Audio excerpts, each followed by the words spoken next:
He is the God that stays. He stays behind when everyone else leaves. He stays behind after all the wreckage and the pain you have caused. He is there to help pick up the pieces. He stays if hospice is the final choice. Even in the shadow of death, He is there with His bright light of hope.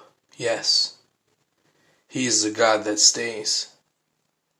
Like a pet dog that will not leave a sick child alone in their suffering, He will stay behind and bring peaceful comfort. He stays behind after the shame and regret to fill hopeless souls. When everything is lost, He can still be found. Look, His mercy is still there. He hasn't left us alone in the pit of our sins. He is there. He is still there, after all that you have done against Him and others. Many have passed by and mocked you, too good to deal with your problems. Many people wanted to help you, but they were too busy to care.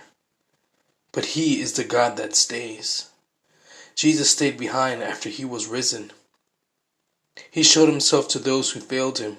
He strengthened those who doubted. He loved on those who followed Him. I think of God the Father after the crucible of the cross, making sure His only begotten Son was cared for, after such injustice and wrath. Staying behind, making sure He was buried and buried properly.